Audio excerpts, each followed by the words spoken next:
Friends, இந்த இட்லியை பார்க்கறதுக்குள்ள ஒரு சூப்பராக இருக்குது. இந்த இட்லி பண்ணுறதுக்கு நமக்கு 2 டேபிள் ஸ்பூன் உளுந்து மட்டும் போதும். டேஸ்ட்டும் அந்தளவுக்கு சூப்பராக இருக்கும். நல்லா பஞ்சு போல் இருக்கும், சாஃப்டாக இருக்கும். உளுந்தும் அதிகம் யூஸ் பண்ணணும் அவசியம் கிடையாது. பஞ்சு போல் இட்லி. இந்த இட்லி எப்படி செய்யலாம்னு பார்க்கலாமா? Hi friends, welcome to Kerala சமையல். இந்த கேரளா சமையலில் நம்ம சூப்பரான ஒரு இட்லி தான் செய்ய போகிறோம். வாங்க எப்படி செய்யலாம்னு பார்க்கலாம். இந்த இட்லி பண்ணுறதுக்கு 1 கப் ரேஷன் அரிசி எடுத்திருக்கேன். 250 கிராம் கப்பில் 1 கப்பு ரேஷன் அரிசி எடுத்திருக்கேன். இந்த ஒரு பாத்திரத்தில் சேர்த்து கொடுத்துக்கோங்க. 250 கிராம் கப்பில் 1 கப்பு பச்சரிசி எடுத்திருக்கேன். இன்னொரு பாத்திரத்தில் சேர்த்து கொடுத்துக்கோங்க. இதில் 4 டேபிள் ஸ்பூன் உளுந்து சேர்த்து கொடுத்துக்கோங்க.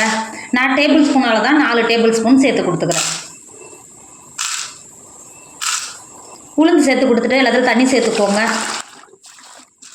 தண்ணி சேர்த்துட்டு 3 நல்லா தனித்தனியாக கழுவிட்டு எடுத்துக்கோங்க. நல்லா 3-4 தடவை நல்லா கழுவிட்டு அரிசிக்கும் முங்குற அளவுக்கு தண்ணி சேர்த்துருக்கேன். நல்லா ஊறி வரணும் இல்லைங்களா, அதனால் எக்ஸ்ட்ராவே தண்ணி சேர்த்துக்கோங்க. இந்த அளவுக்கு நல்லா தண்ணி சேர்த்து இப்போ மூடி போட்டு மூடி 6 மணி நேரம் நல்லா ஊற வச்சுக்கோங்க. இப்போ இது ஒரு மாற்றி வச்சுக்கோங்க. இப்போ பாருங்கள், அரிசியெல்லாம் எந்த அளவுக்கு நல்லா ஊறி இருக்குது பார்த்தீங்களா? அரிசி உளுந்து எல்லாம் எந்த அளவுக்கு நல்லா ஊறி இருக்குது பாருங்கள். இங்கே பாருங்கள். இப்போ இன்னொரு தடவை ஒரு டைம் நல்லா கழுவிட்டு தண்ணியெல்லாம் வடிகட்டி எடுத்துக்கோங்க. இப்போ ஒரு மிக்சர் எடுத்துக்கோங்க. நம்ம ஏற்கனவே ஊற வச்சு எடுத்து வச்சுருக்கோம்ல, உளுந்த உள்ள சேர்த்துக்கோங்க. மிக்சியில் சேர்த்துக்கோங்க. அது கூடவே நம்ம ஊற வச்சு எடுத்து வச்சுருக்கோம்ல, பச்சரிசி சேர்த்து கொடுத்துக்கோங்க. பச்சரிசி உளுந்து நல்லா சாஃப்டாக இருக்கும், அதனால தான் ரெண்டுத்தையும் ஒன்றா சேர்த்துக்கிறேன். இப்போ சேர்த்து கொடுத்துக்கோங்க. பச்சரிசி உளுந்தும் சேர்த்து கொடுத்துட்டு அது கூடவே 1/4 கப்பு தண்ணி சேர்த்துக்கோங்க. தண்ணி சேர்த்து கொடுத்துட்டு மிக்ஸி மூடி போட்டு மூடி நல்லா அரைச்சி எடுத்துக்கோங்க. இப்போ பாருங்கள், நம்ம அரைச்சி எடுத்தது இந்த அளவுக்கு இருக்கணும் பார்த்தீங்களா? இப்போ ஒரு பவுல் வச்சுக்கோங்க. நம்ம அரைச்ச மாவை பவுலில் சேர்த்துக்கோங்க. மாவு சேர்த்து கொடுத்துட்டு நம்ம மாவு அரைச்ச மிக்ஸிலேயே நம்ம ரேஷன் அரிசி ஊற வச்சுருந்தோம்ல, அதையும் உள்ள சேர்த்து கொடுத்துக்கோங்க. அது கூடவே ஒரு 1/4 கப்பு தண்ணி சேர்த்துக்கோங்க. டேபிள் ஸ்பூன் இன்ஸ்டன்ட் ஈஸ்ட் சேர்த்துக்கோங்க. அது கூடவே 2 டேபிள் ஸ்பூன் சர்க்கரை சேர்த்துக்கோங்க. 2 டேபிள் ஸ்பூன் சர்க்கரை சேர்த்து கொடுத்துக்கோங்க. மிக்ஸி மூடி போட்டு மூடி நல்லா அரைச்சி எடுத்துக்கோங்க. நம்ம அரைச்ச ரேஷன் அரிசி புழுங்கல் அரிசி இருக்குது பார்த்தீங்களா, அதையும் சேர்த்து கொடுத்துக்கோங்க. நீங்கள் அரைக்கும் போது நல்லா இட்லி மாவோட நல்லா மையாக அரைக்கணும். அரைச்சி சேர்த்துக்கோங்க. நம்ம அரைச்ச மாவு எந்த அளவுக்கு நல்லா கெட்டியாக இருக்குது பார்த்தீங்களா? இங்கே பாருங்கள். இப்போ ஒரு 5 டேபிள் ஸ்பூன் தண்ணி நம்ம மிக்சியில் மாவு அரைச்ச பார்த்தீங்களா, அதிலே ஊற்றிட்டு அது கூடவே 1/2 டேபிள் உப்பு சேர்த்து கொடுத்துக்கோங்க. உப்பு சேர்த்துட்டு நல்லா கலந்துக்கோங்க. நல்லா கலந்து எடுத்துகிட்டு இந்த அளவுக்கு கலந்தால் போதும். நல்லா மிக்ஸ் ஆகி வந்துடுச்சு மாவு. இப்போது மூடி போட்டு மூடி ஒரு 8 மணி நேரம் மாவு நல்லா புளிக்க வச்சுக்கோங்க. நான் ஓவர் நைட் வைக்க போகிறேன். உங்களுக்கு நேரம் இல்லைனா ஒரு 6 மணி நேரமாவது மாவு நல்லா புளிக்கணும். நம்ம ஈஸ்ட் சேர்த்துனால சட்டுன்னு பொங்கி வந்துடும். நாங்கள் இருக்கிறது ரொம்ப ஒரு ஊட்டி மாதிரி சைடு, அதனால் அந்த அளவுக்கு புளிச்சு வராது. அதனால தான் நான் ஓவர் நைட் வைக்கிறேன். நல்லா புளிக்க வச்சுக்கோங்க. ஃப்ரெண்ட்ஸ், நம்ம இட்லி மாவு பாருங்கள் எந்த அளவுக்கு நல்லா புளிச்சு வந்திருக்கு பார்த்தீங்களா? இங்கே பாருங்கள் எந்த அளவுக்கு நல்லா புளிச்சு வந்திருக்கு பாருங்கள். இந்த அளவுக்கு புளிச்சாவே போதும். மாவு நல்லா புளிச்சு வந்திருக்கு. இப்போ நல்லா கலந்து கொடுத்துக்கோங்க.